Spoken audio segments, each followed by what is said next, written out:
আউযু বিল্লাহি মিনাশ শাইতানির রাজিম। বিসমিল্লাহির রহমানির রহিম। আসসালামু আলাইকুম ওয়া রাহমাতুল্লাহ।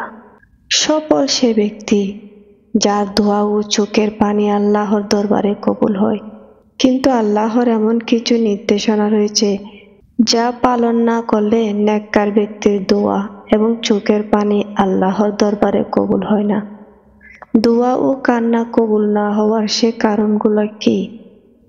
আল্লাহর পক্ষ থেকে বান্দার প্রতি নির্দেশ ও উপদেশ হচ্ছে ভালো কাজ করা এবং অন্যায় থেকে বিরত থাকা। যারা এমনটি করবে তারাই হবে সফল, যারা এর ব্যতিক্রম করবে তারাই হবে ধ্বংস।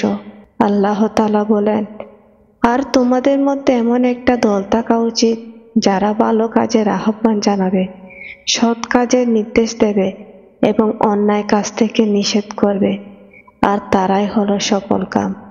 সূরা ইমরান আয়াত 104। পক্ষান্তরে যারা আল্লাহর নির্দেশিত এই তিনটি কাজ করবে না, আল্লাহর পক্ষ থেকে তাদের উপর নেমে আসবে ধ্বংস এবং অত্যাচারী শাসকের শোষণ শুরু হবে। এমনকি ওই জাতির মাঝে যদি কোনো নেককার লোকও থাকে আর তারা এই ধ্বংস কিংবা জুলুম থেকে বাঁচার জন্য দোয়া করে, আল্লাহ তাআলা তাদের দোয়া ও কান্নাকাটি কবুল করবেন না। হাদিসে পাকে প্রিয় নবী সাল্লাল্লাহু আলাইহি ওয়াসাল্লাম কুরআনুল কারীমের এই নির্দেশনায় বিষয়গুলো উল্লেখ করেছেন। আবার যারা এর বিপরীতে অবস্থান করবে তাদের পরিণতি সুস্পষ্টভাবে তুলে ধরেছেন এভাবেই।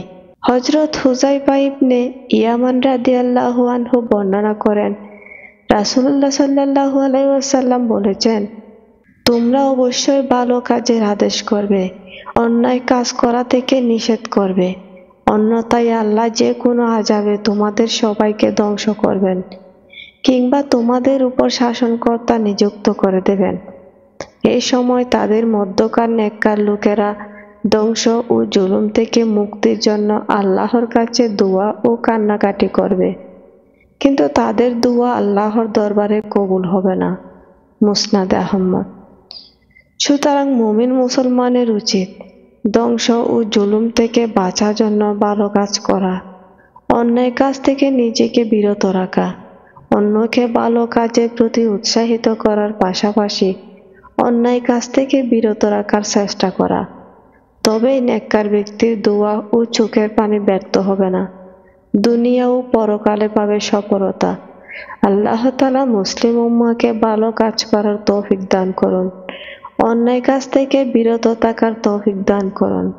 আল্লাহর ধ্বংস ও জালেম শাসকের অত্যাচার থেকে মুক্ত থাকার তৌফিক দান করুন। কুরআন সুন্নাহর উপর যথাযথ আমল করার তৌফিক দান করুন। আমিন। আসসালামু আলাইকুম ওয়া রাহমাতুল্লাহ।